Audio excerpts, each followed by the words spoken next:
Assalamualaikum warahmatullahi wabarakatuh. Kembali lagi ke channel Nanda Sukawan ya teman-teman.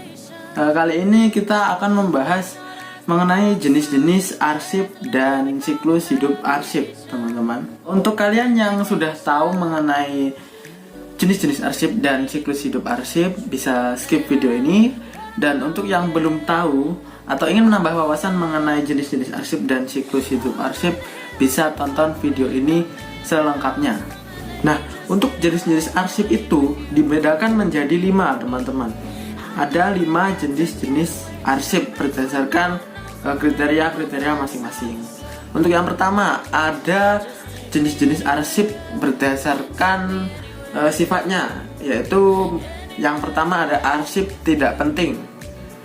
Arsip tidak penting ini adalah arsip hanya memiliki kegunaan informasi saja. Sebagai contohnya yaitu surat undangan atau brosur teman-teman. Kemudian ada arsip biasa, yaitu arsip yang semula penting namun akhirnya tidak berguna lagi pada saat informasi sudah berlalu. Contoh dari arsip biasa ini adalah surat lamaran kerja atau surat keterangan teman-teman. Kemudian ada arsip penting, yaitu arsip yang memiliki hubungan dengan masa lalu dan masa yang akan datang. Contohnya yaitu adalah surat perjanjian atau surat kuasa. Kemudian ada arsip sangat penting, yaitu arsip yang dapat dijadikan alat pengingat selama-lamanya, yang bernilai sejarah atau ilmiah teman-teman. Contoh arsip penting, sangat penting ini adalah naskah proklamasi atau teks deklarasi internasional. Kemudian ada arsip rahasia. Arsip rahasia ini adalah arsip yang hanya boleh diketahui oleh orang tertentu saja dalam organisasi tertentu ya teman-teman. Contoh arsip rahasia ini adalah data pegawai sebuah perusahaan atau instansi. Untuk yang kedua, ada jenis-jenis arsip berdasarkan fungsinya teman-teman.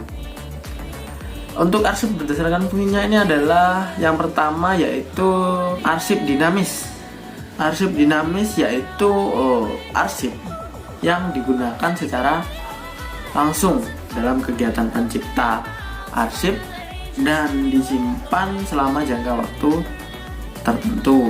Kemudian arsip dinamis ini terdiri dari 3 jenis, yaitu arsip aktif, arsip inaktif, dan arsip vital teman-teman. Kemudian arsip statis. Untuk yang statis ini adalah arsip yang tidak dipergunakan secara langsung untuk perencanaan penyelenggaraan kehidupan berbangsa pada umumnya maupun untuk penyelenggaraan administrasi negara, gitu ya teman-teman. Bedanya arsip dinamis dan statis. Untuk yang ketiga itu ada jenis-jenis arsip menurut bentuknya. Ada 2 juga teman-teman. Yang pertama ada arsip bentuk lembaran. Contohnya ya seperti surat, kwitansi, faktur.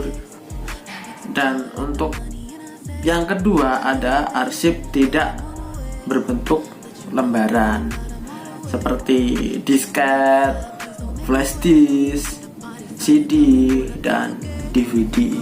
Kemudian yang keempat ada jenis-jenis arsip menurut masalahnya. Yang pertama ada financial record teman-teman, yaitu arsip yang berkaitan dengan masalah keuangan. Contohnya adalah kwitansi, giro, dan cek.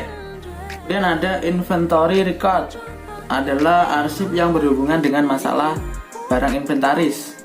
Contohnya catatan tentang jumlah barang, merek, ukuran, dan harga. Lalu ada personal record, yaitu arsip yang berhubungan dengan masalah kepegawaian. Contohnya ada surat lamaran kerja, kurikulum vitae, dan absensi. Kemudian ada sales record, yaitu arsip yang berhubungan dengan masalah penjualan. Contohnya ada daftar agen distributor dan daftar penjualan barang. Kemudian ada production record, yaitu arsip yang berhubungan dengan masalah produksi. Contohnya yaitu data produksi barang atau jasa. Gitu ya teman-teman. Dan yang terakhir ada jenis-jenis arsip berdasarkan pemiliknya. Ada dua ya teman-teman, yaitu yang pertama ada arsip lembaga pemerintahan yang meliputi arsip nasional Republik Indonesia dan arsip nasional daerah. Kemudian yang kedua ada arsip instansi pemerintah atau swasta, yang antara lain meliputi arsip primer dan arsip sekunder serta arsip sentral dan arsip unit. Nah, setelah membahas jenis-jenis arsip tadi, saat ini kita akan membahas siklus hidup arsip. Apa sih siklus hidup arsip itu? Siklus hidup arsip atau siklus kehidupan dulu, kita akan membahas siklus kehidupan adalah kumpulan dari beberapa fase daur sebelum disusutkan atau dimusnahkan. Lamanya siklus hidup itu bervariasi ya teman-teman. Sebagai contoh aja, sebuah siklus hidup dapat sesingkat 0 hari, atau siklus hidup tidak boleh memiliki akhir yang ditetapkan.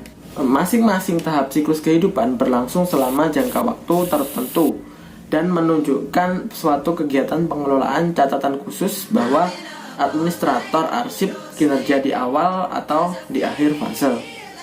Bersama-sama meliputi tahapan durasi siklus hidup. Setelah arsip dibuat, itu harus diajukan sesuai dengan yang ditetapkan skema logis ke dalam repositori yang dikelola, di mana akan tersedia untuk pengambilan keputusan atau kebijakan oleh pengguna yang berwenang.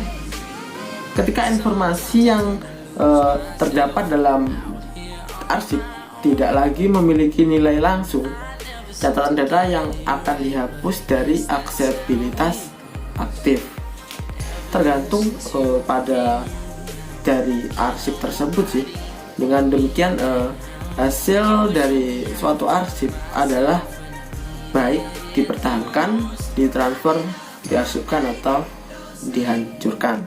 Gitu ya teman-teman. Dan yang terakhir ada kegunaan siklus hidup arsip.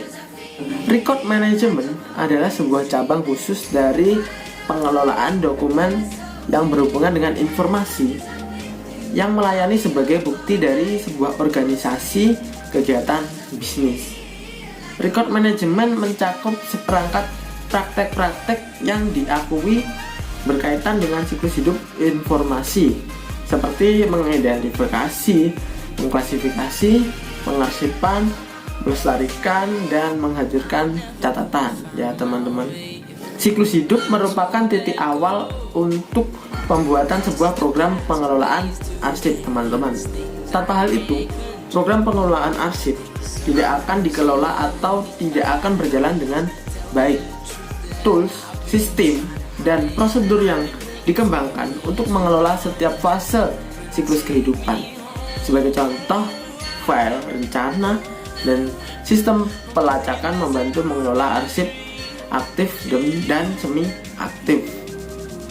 Sebuah jadwal retensi adalah alat yang mengatur pergerakan catatan dari satu fase ke fase yang berikutnya. Jadi gitu ya teman-teman. Mungkin cukup sekian video kali ini ya teman-teman. Semoga bisa bermanfaat buat teman-teman semua. Dan jangan lupa untuk tonton video saya selanjutnya. Terima kasih dan wassalamualaikum warahmatullahi wabarakatuh.